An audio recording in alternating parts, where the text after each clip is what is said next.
ॐ नमो भगवते वासुदेवाय। अथ विंशोऽध्यायः। शौनक उवाच। महीं प्रदिष्टाम् अद्यस्य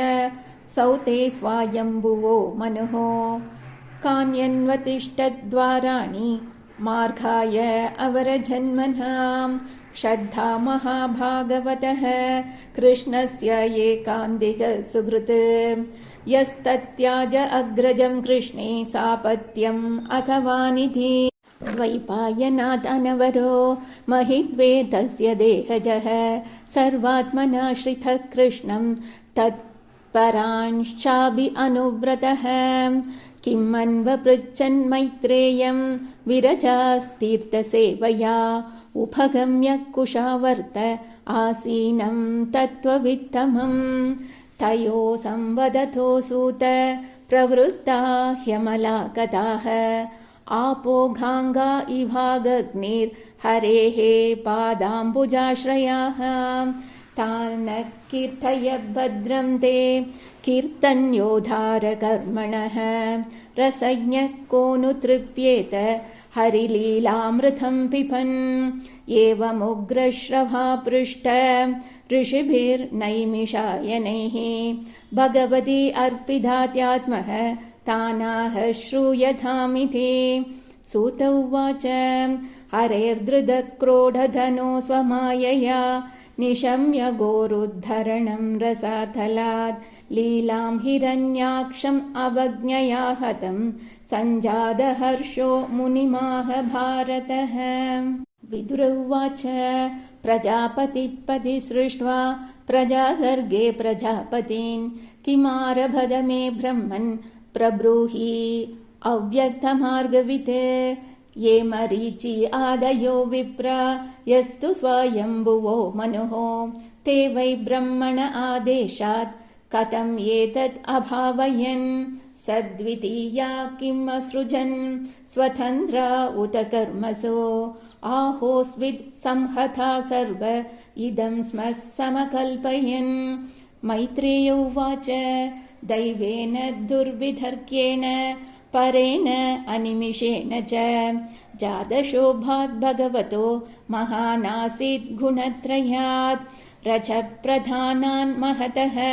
त्रिलिङ्गो दैवचोदितात् जातः ससर्ज भूतादिर्वियदादीनि पञ्चशः तानि च एकैकशः स्रष्टुम् असमर्थानि भौतिकम् संहत्य दैवयोगेन हैममण्डम् अवासृजन् शोषयिष्टाब्धिसलिले आण्डकोशो निरात्मगः साग्रं वै वर्षसहस्रम् अन्ववासीत्तमीश्वरः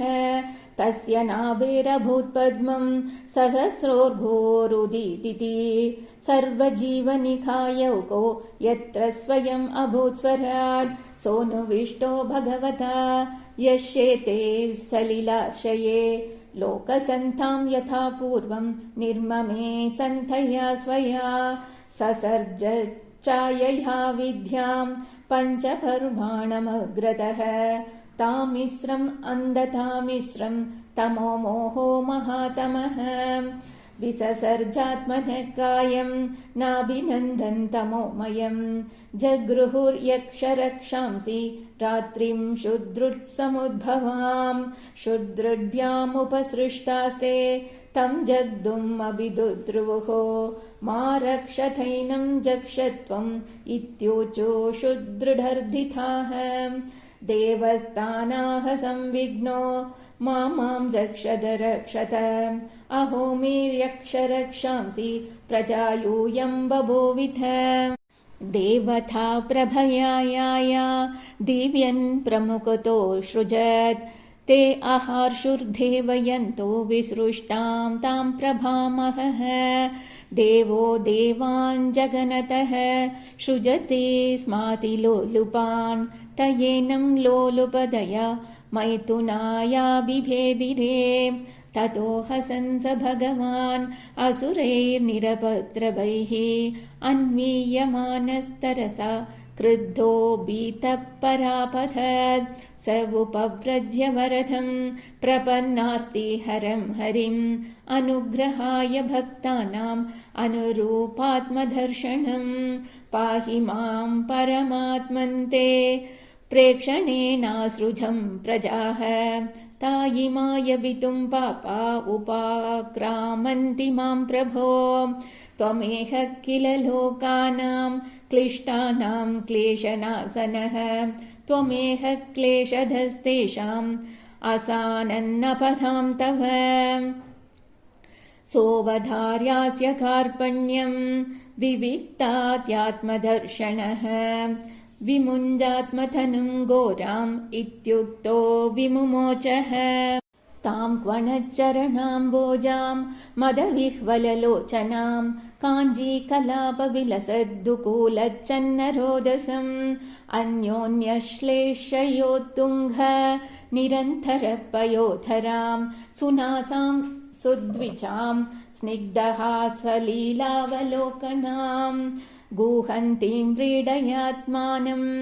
नीलालगवरूतिनीम् उपलभ्यासुरा धर्म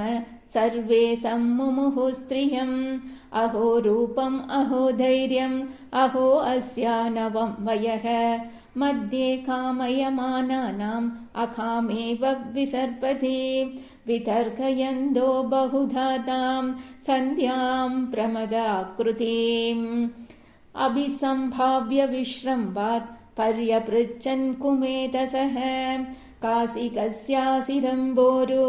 को वार्तस्ते अत्र भामिनी रूपद्रविणपण्येन दुर्भगान्नो विभादसे या वा काचित्त्वम् अबले दिष्ट्या सन्दर्शनं तव उत्सुनोक्षीक्षमाणानां कन्दुकक्रीडया मनः एकत्र ते जयति शालिनि पादपद्मं ग्रन्थ्या मुहुः करतलेन पतत्पथङ्गम् मद्यं विषीदति बृहत्स्तनभारभीतं शान्तेव दृष्टिरमला सुशिका समूहः इति सायन्तनीं सन्ध्याम् असुरा प्रमथायतीं प्रलोभयन्तीं जगृहुर्मत्वा मूढधियस्त्रियं प्रहस्य भावगम्भीरं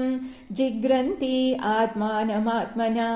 कान्त्या ससर्ज भगवान् गन्धर्व अप्सरसां गणान् विससर्जत्तनुं तां वै ज्योत्स्नां कान्तिमतीं प्रियां तयेव चाददु प्रीत्या विश्वावसुः पुरोगमाः सृष्ट्वा भूतपिशाचांश्च भगवान् आत्मतन्त्रिणां दिग्वाससो मुक्तकेशान् वीक्ष्य चामीलियदृशौ जगृहुस्तद्विसृष्टां तां जृम्भणाख्यां तनुं प्रभोः निद्राम् इन्द्रियविक्लेदो यया भूतेषु दृश्यते येनोच्छिष्टान् दर्शयन्ति तमुन्मादं प्रचक्षते ऊर्जस्वन्तं मन्यमान आत्मानं भगवानजः साध्यान् गणान् पितृगणान् परोक्षेणासृजत् प्रभुः त आत्मसर्गं तं कायं पितरः प्रतिवेदिरे साध्येभ्यश्च पितृभ्यश्च कवयो यद्विधन्वते सिद्धान् विद्याधरान् चैव तिरोधानेन सोऽसृजत् तेभ्यो अददात्तमात्मानम् अन्तर्धानाज्ञमद्भुतं स किन्नरान् किं पुरुषान् प्रध्यात्म्येन असृजत् प्रभुः मानयन् आत्मनात्मानम् आत्माभासं विलोकयन् ते तु तज्जगृहुरूपं त्यक्तं यत्परमेष्टिनां मिथुनीभूय गायन्तः तमेवोषसि कर्मभिः देहेन वै भोगवता शयानो बहुचिन्तया सर्गेऽनुपजिते क्रोधात् उत्ससर्ज तत्वभुः ये हि यन्तामुत केशाम् अहयस्तेऽङ्गजग्निरे सर्पाः प्रसर्पतः क्रूरा नागा भोगोरुकन्दराः स आत्मानं मन्यमानः कृतकृत्यम् इवात्मभोः तथा मनुन् ससर्जान्ते मनसा लोकभावनान् तेभ्यः सोऽत्यसृजत् स्वीयम् पुरम् पुरुषमात्मवान् तान् दृष्ट्वा ये पुरा सृष्टाः प्रशंसुर्प्रजापतिम् अहो एतज्जगत् सृष्टः सुकृतम् वदते कृतम् प्रतिष्ठिता क्रिया यस्मिन् साकमन्नम् अधामहे तपसा विद्यया युक्तो योगेन सुसमाधिना ऋषिर्हृषीकेशः ससर्जाभिमथा प्रजाः तेभ्यश्च एकैकशस्वस्य देहस्यांशम् अदात् अजः यत् समाधियोगर्ति तपो विद्या विरक्तिमत् श्रीहरये नमः श्रीहरये नमः श्रीहरये नमः।